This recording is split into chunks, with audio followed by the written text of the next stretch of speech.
تھا کہ چہرے کے بالوں پر جو عورتوں کے چہرے پر نکل آتے ہیں یا بعض دفعہ مونچھیں بن جاتی ہیں، بعض دفعہ ویسے بال زیادہ ہو جاتے ہیں، جلد پر ویسے بھی بڑھ جاتے ہیں، ان کے لیے میں نے نیکٹرمیور ایک دفعہ بتائی تھی، سی ایم میں ایک خوراک دی جائے. بعض کی رپورٹ بہت اچھی آئی اور حیرت انگیز طور پر انہوں نے کہا ایک ہی دوا خوراک سے اللہ کے فضل سے چہرے کے بال کمزور پڑ کے 1-2 مہینے کے اندر وہ جھڑ گیا خود بخود. اور بعض کی طرف سے آ رہی ہے کہ قطعاً ذرہ بھی فائدہ نہیں ہوا. تو دراصل بات یہ ہے کہ ہومیوپیتھک میں ٹکسالی بہت کم چلتی ہے. بعض بیماریوں میں ہے جو ٹپیکل بعض کیسز ہوتے ہیں، اس میں بھی ٹکسالی کا نسخہ اس طرح کام نہیں آنا چاہیے. غالباً جن کو فائدہ ہوا ہے وہ نیکٹرمیور کے کیسز ہوں گے، اور یہ چند دوائیں ہیں جن میں یہ امکان ہے کہ بالوں والا مرض پھیلا ہوا ہو. ایک سیپیا ہے، وہ بھی سی ایم میں دینی چاہیے کیونکہ یہ بالوں کے معاملے میں چھوٹی طاقت اتنا کام نہیں دیتی. سیپیا کا جو جسم ہے وہ عام طور پر جس کے کولیں عورتوں کے ذرا کم ہوں اور سکڑے ہوئے اور مزاج میں جہاں تعلق ہونا چاہیے وہاں تعلق کی کمی دکھائی دے اور ایک قسم کی خشکی اور بے اعتنائی پائی جائے. بعض بچوں میں عورتیں مائیں یعنی اپنے بچوں سے بھی پیار چھوڑ دیتی ہیں اور یہ عجیب بات لوگوں کو دکھائی دیتی ہے، جتنا ہونا چاہیے اس سے بہت کم ہے. خامدوں سے بے تعلقی ہو جاتی ہے. ایسے اگر مریض ہوں تو ان میں غالباً نیکٹرمیور کی بجائے سیپیا زیادہ کام دے گی. ایک اور دوائی بتائی جاتی ہے کثرت سے لیکن میں نے کبھی استعمال نہیں کی، وہ نسخوں میں ہر جگہ کتابیں ذکر کرتی ہیں، اولیم جیکورس جیکورس ہے نا، یہ پتہ کیا چیز ہے؟ پتا کسی کو؟ ہاں مچھلی کا تیل جس کو ہم کہتے ہیں. اب کارلی اور آئل ویسے کھانے سے یہ بال جھڑ جائیں میرا نہیں خیال کہ کسی کے جھڑیں گے، لیکن لوگوں کو کتابوں میں ذکر ملتا ہے اس لیے معلوم ہوتا ہے اونچی طاقت میں دینا پڑے گا. کس حد تک اونچا میں نے تجربہ نہیں کیا، لیکن آپ نے کبھی پڑھا کتابوں میں کہ کس طاقت میں دیتے ہیں یہ بولتے ہیں جیکورس ہے؟ نہیں مدد نہیں تو سارے کھاتے ہیں اس کیونکہ میرا خیال ہے یہ پڑھنے کے جیکورس سے مجھے خیال کئی دفعہ آیا ہے کہ ہو سکتا ہے جن بچیوں کو ماؤں نے خوب یہ تیل پلایا ہو ان کے ہی بال اگتے ہوں، کیونکہ جہاں یہ تیل پلانے کی ٹینڈنسیاں ہیں وہاں بالوں کا امکان زیادہ نظر آتا ہے.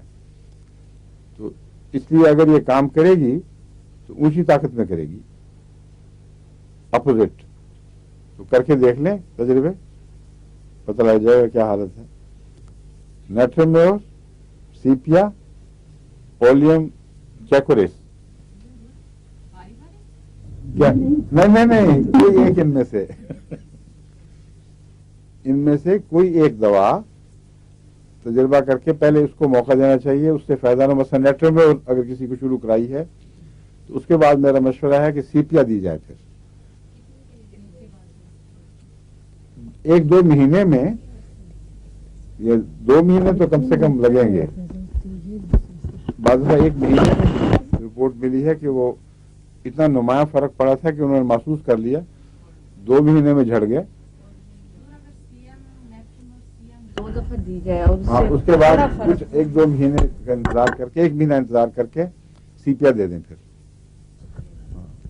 سی ایم میں، اور وہ 1-2 مہینے کے بعد پھر ریپیٹ کر دیں، 1 مہینے کے بعد ریپیٹ کر دیں. چلیں ٹھیک ہے. اور پھر اس کے بعد اگر کوئی فرق نہ پڑے تو اور 2 دوائیں ہیں جو جن کا ذکر ملتا ہے. ایک تھوجا، ہاں اونچی طاقت میں، اور ایک تھائرائڈنم جو گلینڈ کی اس کی خرابی سے پیدا ہوتی ہے. اس کے یہ جو گلینڈ ہے یہاں کا تھائرائڈ، اس کی خرابی سے بہت سی ایسی ٹاکسن بنتی ہیں جو عورتوں اور مردوں کے ان گلینڈز پر بھی اثر انداز ہوتی ہیں جو ان کے نارمل فنکشننگ کے لیے ضروری ہیں. یعنی وہ گلینڈ جو ایسی سیکریشنز بنائیں جس سے عورت کی صفات قائم رہیں. اس کے برعکس ایسے گلینڈز ہیں یا وہی گلینڈز ایک اور سیکریشن بھی بناتے ہیں جو مردانہ صفات کے لیے ضروری ہیں. تو ان میں جو خلط ملط ہو جائے اس میں تھائرائیڈنم وجہ بن سکتی ہے. تھائرائیڈ کی خرابی. تو اس لیے اگر اس کی علامتیں ہوں کہ شاید تھائرائیڈ کی خرابی ہو تو اس میں تھائرائیڈ کا علاج ہونا چاہیے. لیکن تھائرائیڈنم بھی ڈاکٹر بتاتے ہیں وہ تھائرائیڈ کے علاج کے لیے ایک اچھی دوا ہے. یہ تو میں تو 200-1000 cm تک بھی جاتا ہوں لیکن چھوٹی طاقت میں نہیں. تو اب یہ ڈپینڈ کرتا ہے میرے خیال میں جہاں سی پی ایم میں تو سی ایم ہی ضروری ہے. کئی اور ایسی وجوہات ہیں جس میں وہ چھوٹی میں اتنا کام نہیں کرتی. لیکن یہ جو ہے دوا اس میں غالباً 200 سے شروع کر کے دیکھا جائے 1000 پھر اوپر جائے ہو سکتا ہے مفید ہو. اور تھوجا 200 یا اوپر. تھوجا دیا ہے میڈورینم نہیں دیا. لیکن تھوجا جہاں ناکام ہو یا اکیلا کام نہ کرے وہاں میڈورینم بہت اچھی دوا ہے. اور یہ بھی ان دواؤں میں سے جسے عام طور پر بہت کم استعمال کیا گیا ہے.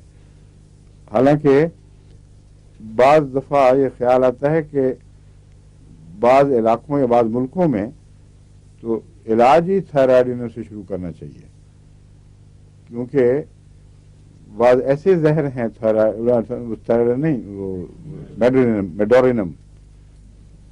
ہاں پروننسیشن کی بات ہو رہی تھی. نہیں میرے خیال میں میڈورینم نہیں ہے میڈورینم ہے یا میڈورینم. میں چیک کروں گا. وہ جو وٹامن والی بات تھی وہ میں نے جونز کی جو انگلش پروننسیشن ڈکشنری ہے اس میں چیک کی ہے. وہ دونوں جائز ہیں. وٹامنز بھی پڑھا جاتا ہے آفیشیلی یعنی ایکسیپٹیبل اور وائٹامنز بھی. پرانے زمانے میں وٹامن پہ زیادہ زور تھا انگریزوں کا. وہ وٹامن کہا کرتے تھے. اب وہ امریکن انفلوئنس کیونکہ زیادہ پینیٹریٹ کر گیا ہے اس لیے تعلیم یافتہ طبقے میں دونوں ہی سنائی دیتے ہیں. ڈینیل جونز جو ہے وہ اتھارٹی ہے آخری انگلش پروننسیشن میں. اس سے بڑی اتھارٹی کوئی نہیں ہے. اس کے ساتھ ایک اور بھی ہے پروفیسر. ان دونوں نے مل کے وہ کتاب لکھی جو اپ ڈیٹ کرتی رہتی ہے ان کی ٹیم. تو یہ لیٹسٹ میں نے چیک کیا ہے. تو یہ بھی دیکھیں گے میڈورینم ہے یا میڈورینم ہے. عام طور پر میڈورینم پڑھتے ہیں لوگ. آپ نے نیا تلفظ بتایا میڈورینم. ہاں میڈورینم بھی ممکن ہے انگریزوں کے طرز پڑھنے کی طرز میں.